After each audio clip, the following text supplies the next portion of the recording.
Most of you in this room do know a bit about me, but I still wanted to introduce a little bit of how I've spent my time here at Berkeley. I focused on two fairly distinct skill sets, one focusing on spatial data analysis and one focusing on participatory methods and development projects. And I feel like the connection between those two isn't intuitive, but is actually quite profound. Because as George said, what I'm most interested in is voice, is taking local experiential knowledge and translating it into a form that is most respected and most likely to be acted on by those in power, governments and other authority structures. So data is one of those languages that sometimes needs a bit of translation. And in a way, that's what I'll be talking about when I'm talking about participatory definition processes. So in this presentation, I want to introduce you to my study area a bit, and I also want to talk to you about data-driven blight reduction processes. So, with my two interests, participatory development and spatial data analysis, and specifically that translation space, I think you can imagine I had a bit of trouble finding a capstone that let me work on them and reflect them and really develop those skills. Because there's a practical and a bit of an ethical problem with trying to be a participatory development practitioner in an international context while sitting in Berkeley. So I had a great opportunity, because of that challenge, to look into the local space and start finding the local opportunities for participatory development. And that led me to the East Bay Asian Local Development Corporation, EVTalks. EVTalks is an affordable housing group, and it's recently joined in partnership with the San Pablo Area Revitalization Collaborative, SPARC. And they're working on a participatory blight reduction project. So,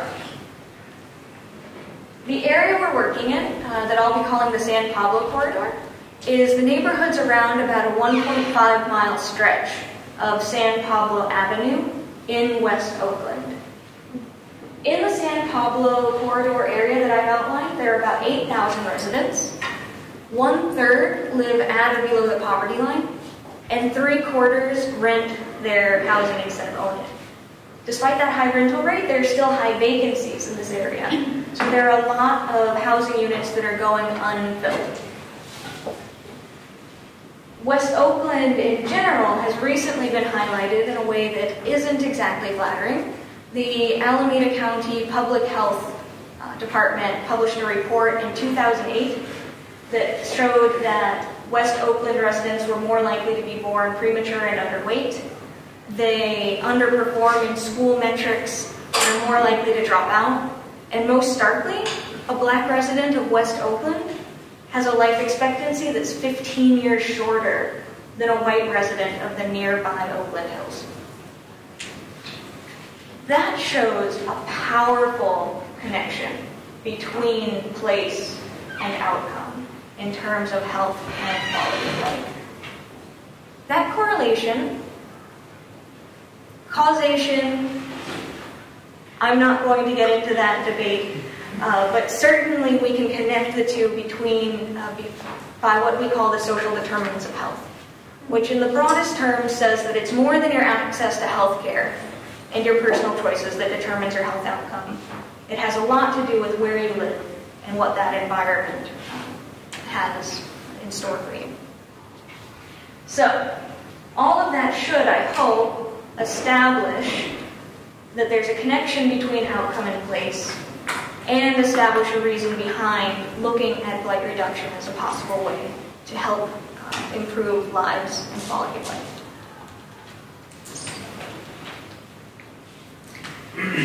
The project that we're engaging in is a data-driven blight reduction project. And I want to talk about a different data-driven blight reduction project. They follow a process. This process is the definition, defining of blight, gathering data on that definition of blight, and then crafting responses. The Detroit Motor City Mapping Project is a key example of data-driven blight reduction projects. They mobilized 150 volunteers to go and survey, I forgot my number, I believe it's 830,000, 380,000. There we go. 380,000 parcels in Detroit and determine whether they're blighted or not blighted, potentially blighted. They used the municipal definition of Detroit. This makes sense. It's a Detroit project. Let's use the municipal definition. The municipal definition focuses on property vacancy and property condition. So when they went and surveyed 380,000 parcels, they determined that 40,000 were blighted and recommended immediate removal. Another 40,000 were identified as potentially blighted, potentially removed. That response goes back to the definition.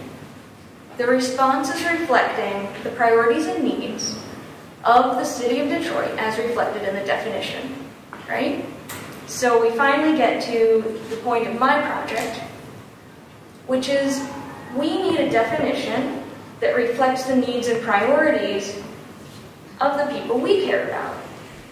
We care about the experiences of these people in this corridor, the 8,000 residents of the San Pablo corridor.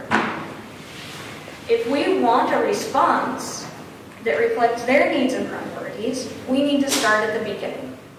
So we're engaging in a process that allows the participants, the entire population potentially, to become involved with defining their own metrics of blight, measuring these metrics of blight, and then being involved in the responses. We've started with some community meetings where we've asked people their feelings on blight. Interestingly, the very first meeting, one of the very first comments, what is the definition of blight? Very telling, I think. So, we haven't gotten very far in the process, so we have had one community meeting, we've talked about blight, and I'd like to go to one thing that did come up immediately. This is city data. This is city data used to develop hotspots of where we might consider blight to be. It's based on graffiti, illegal dumping, and vandalism. And it highlighted some areas pretty starkly. But when we showed these maps to the community in our very first definition meeting, they pointed out some areas down here in very light blue that they would say are more blighted than some of the areas in red and yellow.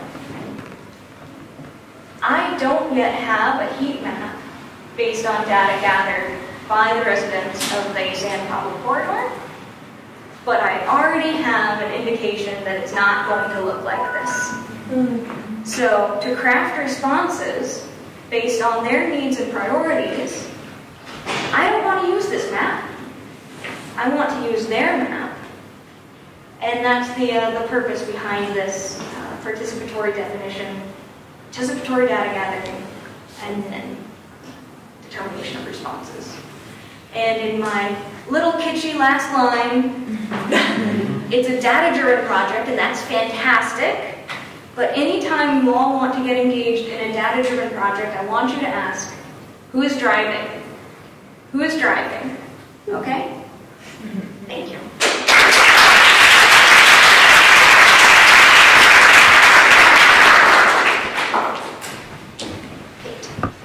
When cities are attempting to remove blight, are they doing it in favor of the local community members who live in that neighborhood, the city overall, nearby communities? Why are cities trying to remove blight? That can vary widely. And, oh, I wish I had another 8 minutes to give you a presentation. Municipal blight definitions can be hugely beneficial. If you're a resident who lives 2 doors down from a property that's been abandoned for years, vegetation's growing over the sidewalk, maybe people break in and use that house for who knows what, you want there to be a strong blight ordinance so you can say in no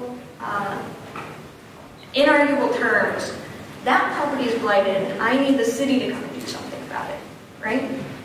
There are less benign responses, though, including some really fantastic cases of cities redeveloping profitable, fully occupied shopping centers in order to put in place shopping malls.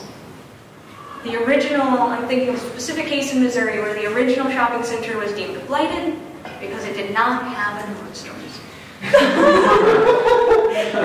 It happens. So it runs the gamut from your cities protecting your interests all the way to we deserve a Nordstrom's. Chris? Could you repeat quickly what EVTalks was the acronym stood for? East Bay Asian Local Development Corporation. And I just want to make sure I heard that correctly. So is there an emphasis on Asian residents or the needs of Asian communities? That comes from the original founding of the company. Okay. And it's moved to represent and house the diversity of residents in the East Bay area.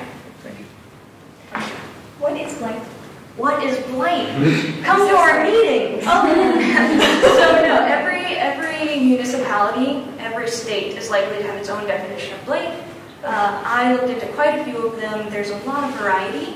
They can come in a single paragraph saying Blight is anything that reduces property values, to Oakland, which is, I think, about 5 pages defining what you are and aren't allowed to have on your back porch. Okay. So it's very important if you're talking about Blight to talk about your definition.